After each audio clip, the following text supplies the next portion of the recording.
তৃণমূল হুঁশিয়ার, বালি চুরির প্রতিবাদে বিজেপি রাজপথে তৃণমূল হুঁশিয়ার, কয়লা চুরির প্রতিবাদে বিজেপি राजपथ तृणमूल।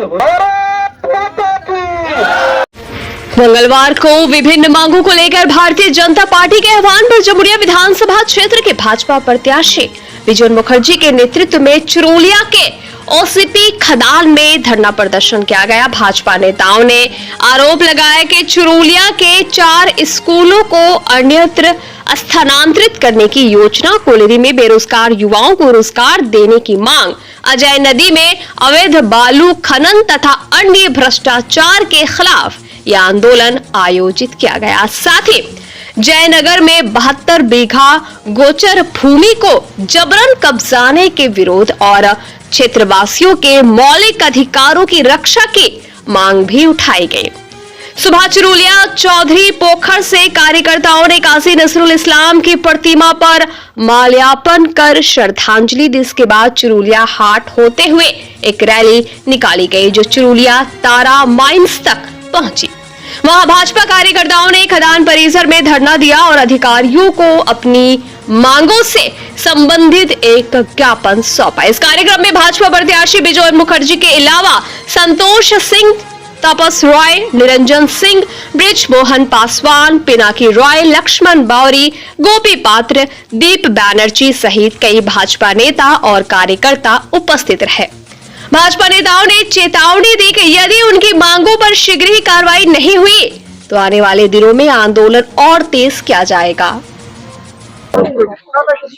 আজকের ভারতীয় জনতা পার্টির তরফে কাজী নজরুল ইসলামের স্মৃতি বিজড়িত চুরুলিয়া অঞ্চলে এক বিক্ষোভ অবস্থান আমরা করছি। WBPDCL এর যে অত্যাচার চলছে,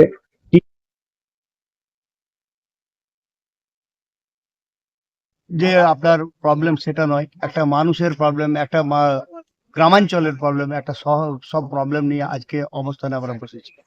আজ ওনাদিকে আমরা বারবার বলার পরেও ওনারা কোনো রকম কোনো ডেভেলপমেন্ট এখানে করেননি।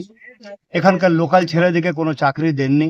এখানকার জল যে পরিমাণ দূষিত হয়ে আছে, নদীর জল কালো রঙের হয়ে গেছে, তারপরেও নদীর মধ্যে যে মানে আপনার বালি পুরো তুলে নিয়ে আপনার নদীতে মাটি দেখা যাচ্ছে, আপনার মোবাইল টাওয়ার পাওয়া যাচ্ছে।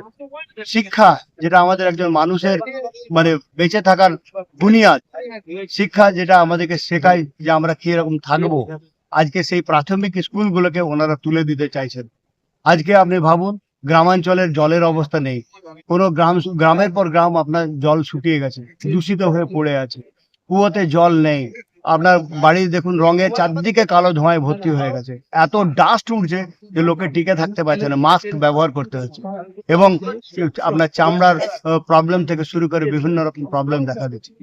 আজ আপনার ভাবুন সবকিছু মিলিয়ে আজকে আমাদের কিন্তু একটা দরকার যে আমরা আন্দোলনে বসি। আজকে আমাদের আন্দোলন সেই কারণেই যেখানে মানুষ তার নিজের অধিকারকে নিতে পারবে। আজকে আমাদের আন্দোলন সেখানে যেখানে আমরা আমাদের অধিকার ছিনিয়ে নিতে পারবো। আজকে WPCL আমরা যে BDCL আছে আমরা সেখানে তার জন্যই এসেছি যে আমাদের কথা আপনাদেরকে শুনতে হবে, নইলে আমরা কিন্তু এক বৃহত্তর আন্দোলনের পথে যাব, যেখানে আপনাদের কিন্তু আমরা বাধ্য করব।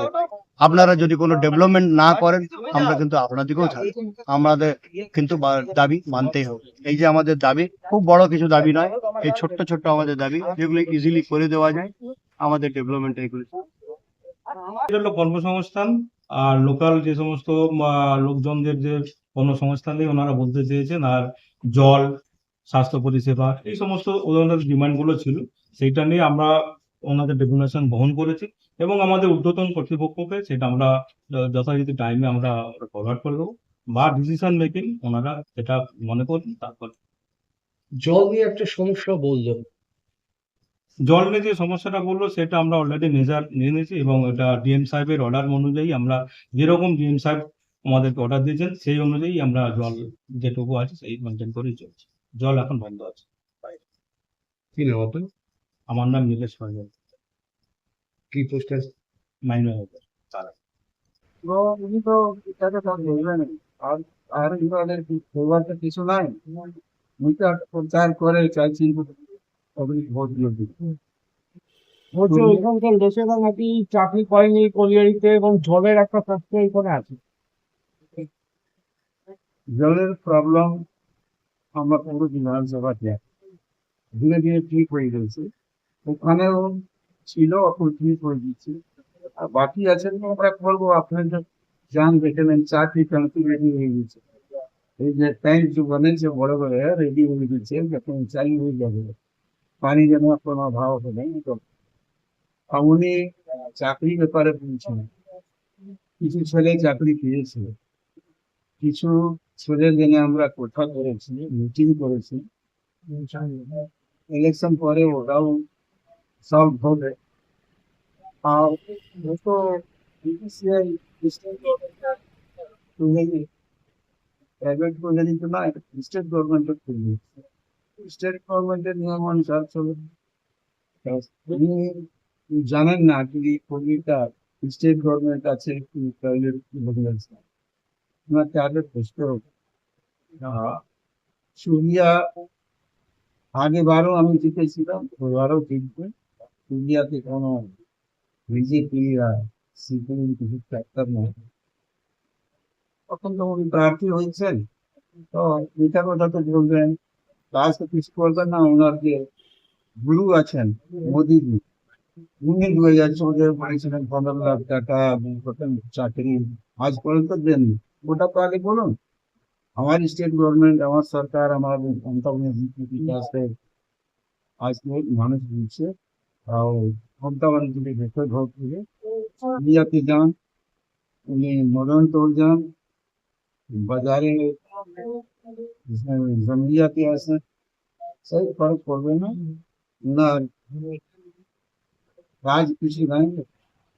আমরা তো দিন রাত 24 ঘন্টা কাজ করেছি, 365 দিন এখানে কাজ করেছি, আমার ঘর খরচা করে কাজ করেছি।